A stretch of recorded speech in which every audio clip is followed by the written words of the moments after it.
সুইজারল্যান্ডে শুরু হচ্ছে যুক্তরাষ্ট্র ইরানের সরাসরি আলোচনা। লেবাননে হামলার জেরে হরমুজ প্রণালী বন্ধ রেখেছে ইরান।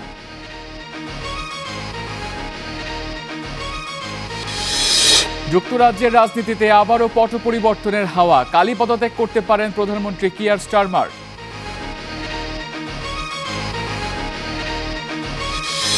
বাংলাদেশ সীমান্তে বেড়া নির্মাণ দ্রুত গতিতে এগোচ্ছে জানালেন মোদি। পশ্চিমবঙ্গের রাজনীতিতে বিরোধীদের সমালোচনা।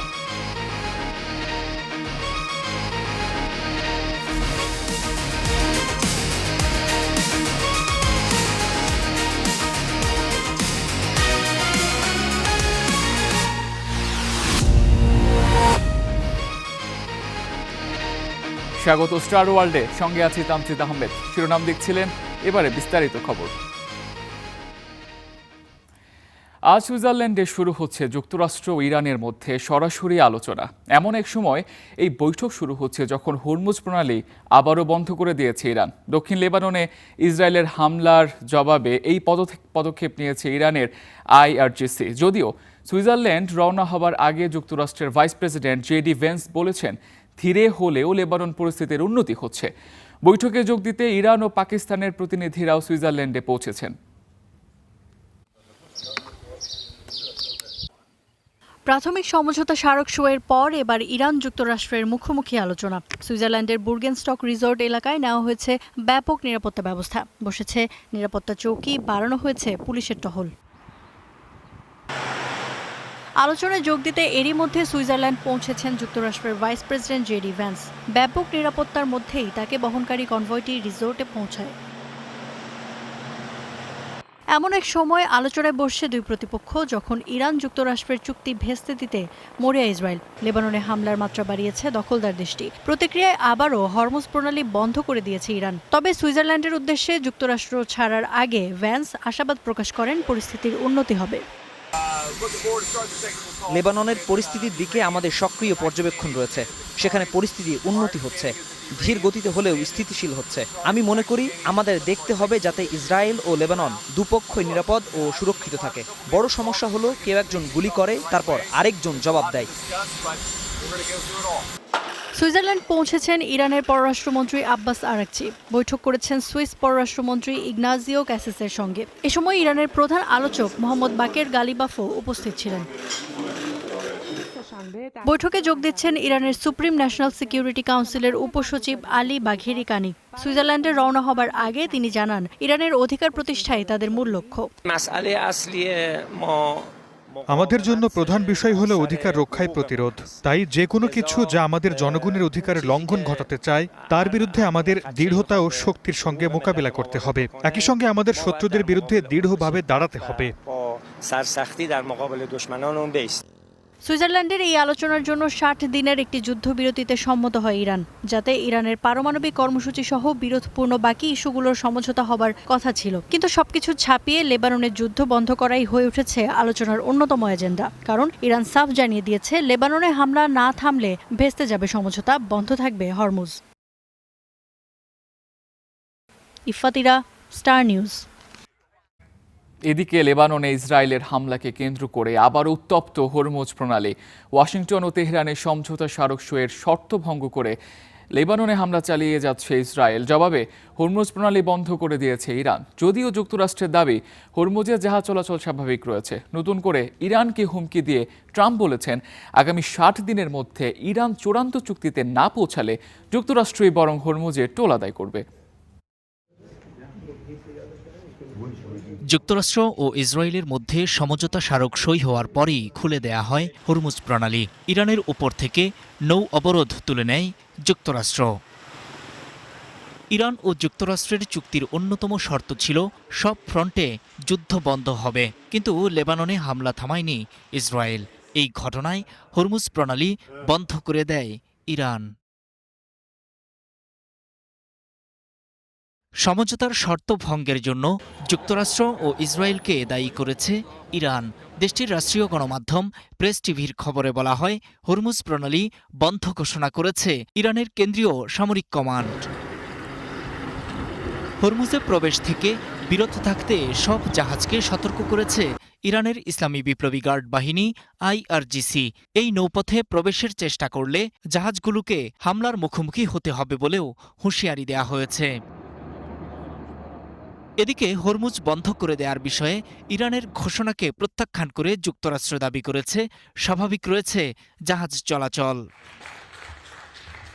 ইরানের এমন শক্ত অবস্থানকে চুক্তির শর্ত মানতে বাধ্য করার ক্ষেত্রে যুক্তরাষ্ট্রের উপর চাপ হিসেবেই দেখছেন বিশ্লেষকরা। এদিকে ট্রাম্প বলেছেন, এখন হরমুজে কোনো টোল নেই, আগামী 60 দিনের পরও কোনো টোল থাকবে না যদি না যুক্তরাষ্ট্র এই টোল আরোপ করে।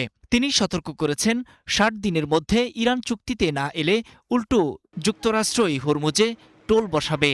এ সময় যুক্তরাষ্ট্রকে মধ্যপ্রাচ্যের দেবদূত বলেও উল্লেখ করেন ট্রাম্প।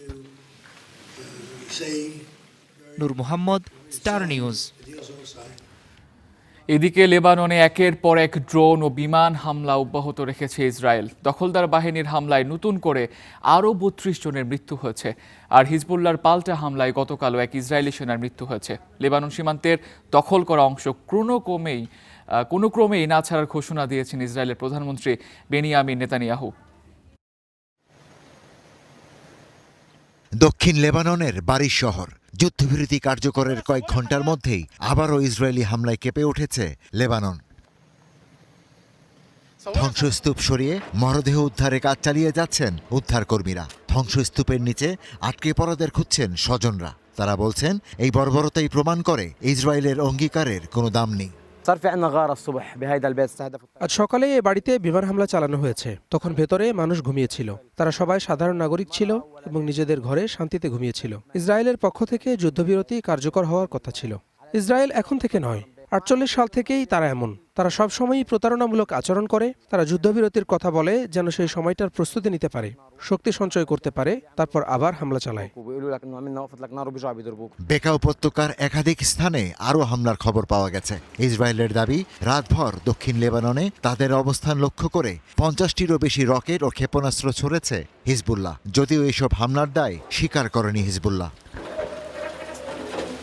লেবাননের স্বাস্থ্য মন্ত্রণালয়ের তথ্যানুযায়ী মার্চের শুরু থেকে ইসরায়েলি হামলায় দেশটিতে নিহত হয়েছেন প্রায় 4000 মানুষ। নিহতদের মধ্যে রয়েছেন নারী, শিশু ও চিকিৎসা কর্মীরাও। এদিকে পাল্টা হামলা চালাচ্ছে ইরানপন্থী গোষ্ঠী হিজবুল্লাহর যোদ্ধারাও। গতকাল আরও একজন ইসরায়েলি সেনা নিহত হয়েছেন। এ নিয়ে গেল কয়েকদিনে ইসরায়েলি বাহিনীর 5 সদস্য প্রাণ হারালেন। Ishtiaq Hossain, star news. মধ্যপ্রাচ্যের সাম্প্রতিক সংঘাতের পর বিশ্বজুড়ে এখন একটাই প্রশ্ন, সামরিক শক্তিতে সুপার পাওয়ার যুক্তরাষ্ট্র ও তার মিত্ররা কেন ইরানকে নিজেদের শর্তে নত করতে পারল না? পরমাণু বোমা ছাড়াই কিভাবে তেহরান এমন 4টি কৌশল করল যা চাপে ফেলেছে ওয়াশিংটনের যুদ্ধনীতি ও আঞ্চলিক প্রভাবকে?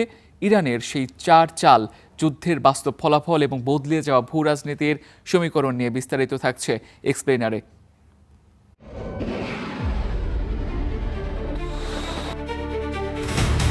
They would like to control it. Nobody's going to control it. سیستم آفندی ما بتونه چنین کارهایی رو بکنه. যুক্তরাষ্ট্র ও ইরানের রক্তক্ষয়ী সংঘাতের পর দুই দেশ সমঝোতা স্মারকে সই করলেও বিশ্ব রাজনীতির টেবিল জুড়ে এখন একটাই আলোচনা, সর্বশক্তি নিয়োগ করেও কেন ইরানকে হারাতে পারল না আমেরিকা ও ইসরায়েল জোট। বিশ্লেষকরা বলছেন, ইতিহাসের পাঠ্য বইয়ে এই যুদ্ধ কোনো বিশাল ভূখণ্ড জয়ের জন্য লেখা থাকবে না, বরং লেখা থাকবে কিভাবে সামরিকভাবে একচ্ছত্র আধিপত্যশালী একটি পরাশক্তি ও তার মিত্ররা একজন তুলনামূলক দুর্বল শত্রুর কাছে রাজনৈতিকভাবে মুখ থুবড়ে পড়ল।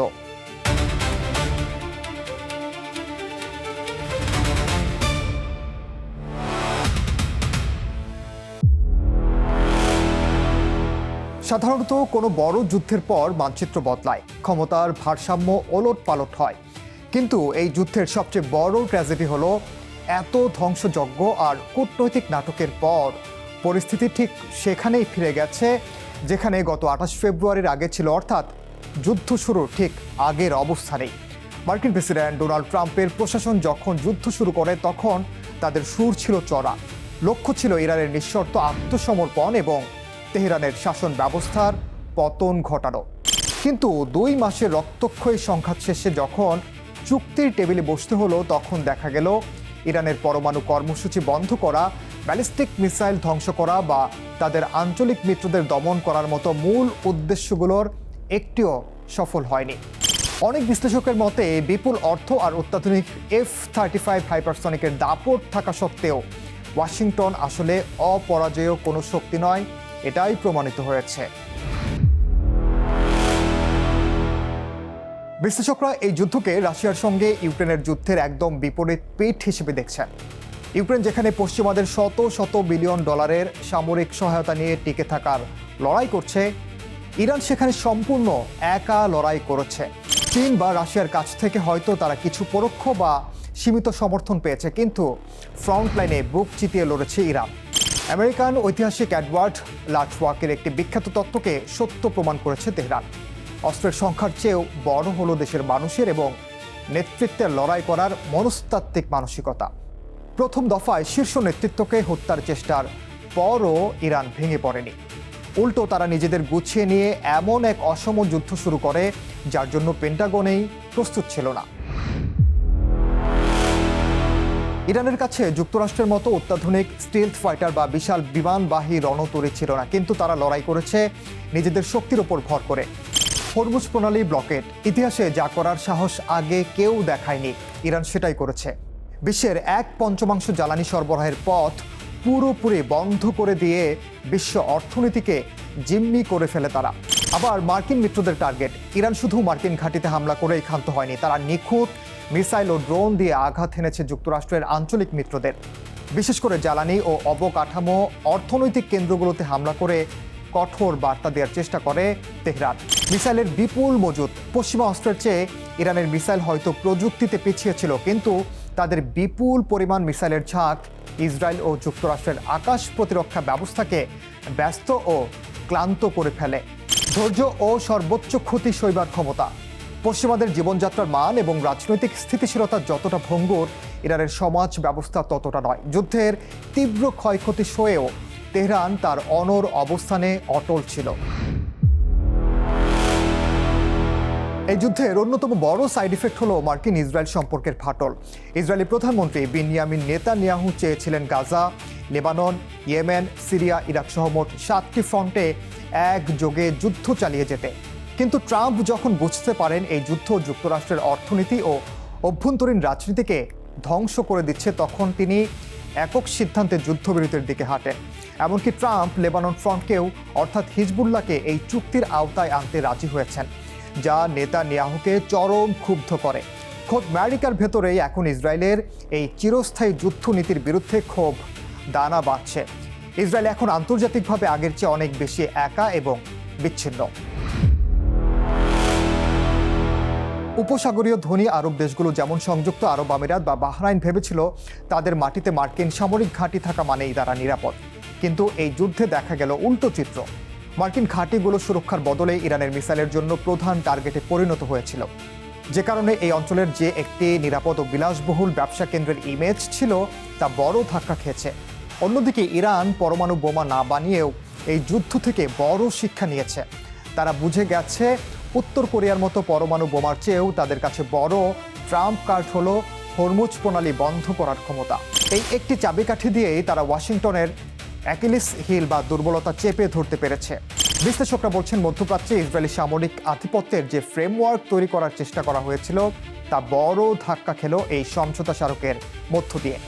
যুদ্ধ হয়তো সাময়িকভাবে থেমেছে, কিন্তু তেহরানের তরুণ ও নতুন নেতৃত্বের আত্মবিশ্বাস এখন তুঙ্গে, যা আগামী দিনে বিশ্ব রাজনীতির সমীকরণ পুরোপুরি বদলে দিতে পারে। দেখছেন স্টার ওয়ার্ল্ড, ফিরছি একটু পর।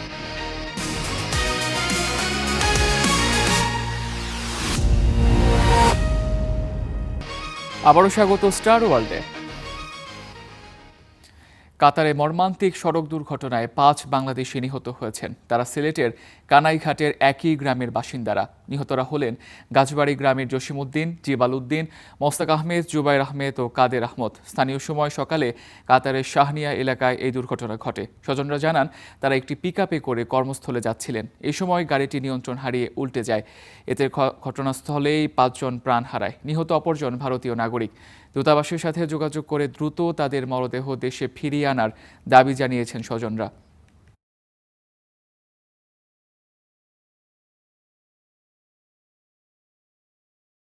যুক্তরাজ্যের রাজনীতিতে আবারও বড় ধরনের পট পরিবর্তনের হাওয়া বইছে। লেবার পার্টির ক্ষমতাসীন প্রধানমন্ত্রী কিয়ার স্টারমার কালই পদত্যাগ করতে পারেন বলে জানিয়েছে দেশটির বিভিন্ন গণমাধ্যম।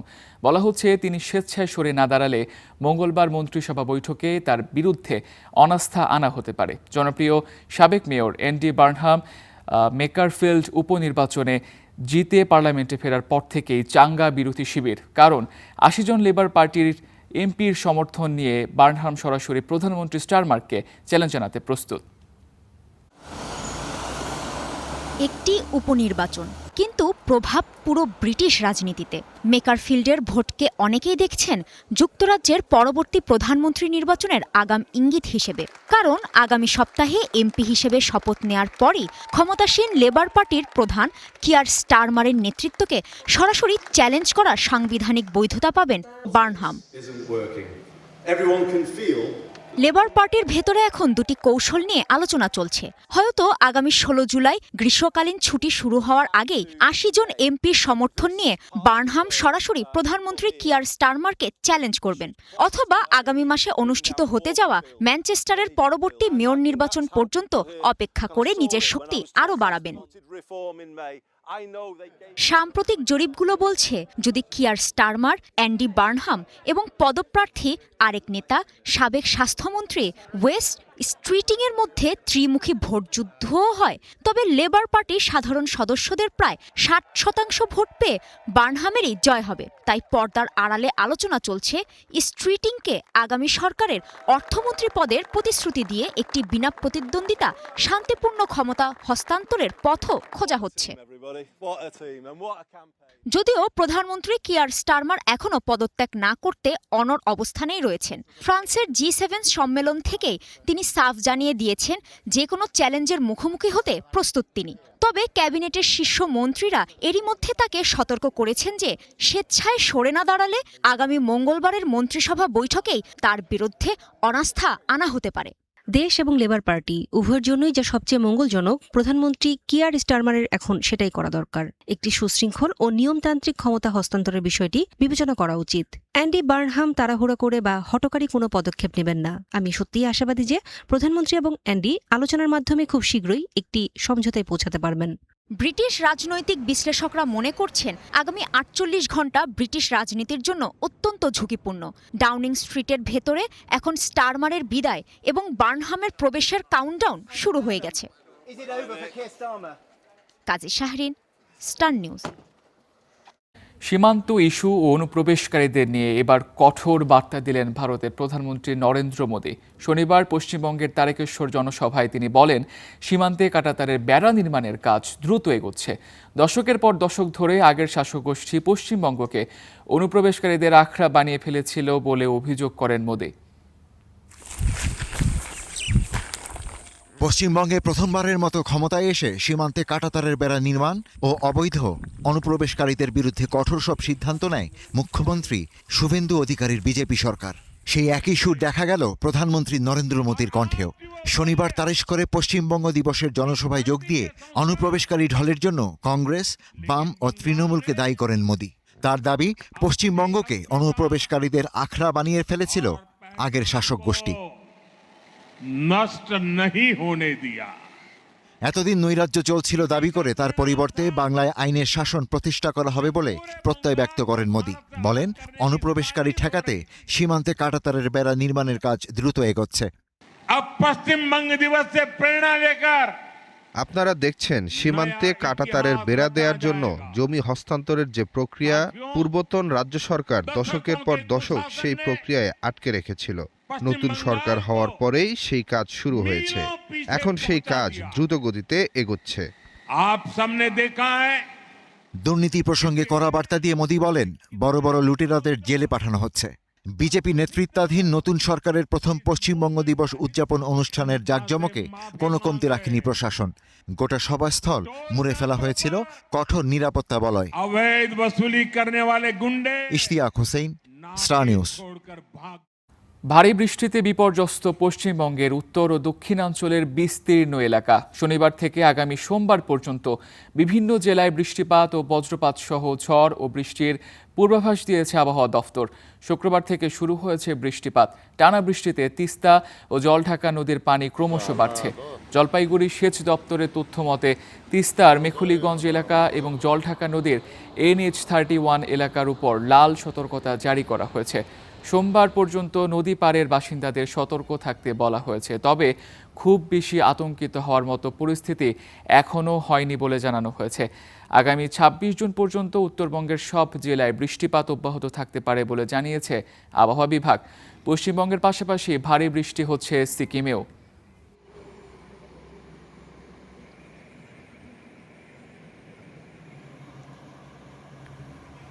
এই ছিল আজকে স্টার ওয়ার্ল্ডে। এতক্ষণ সঙ্গে থাকার জন্য ধন্যবাদ।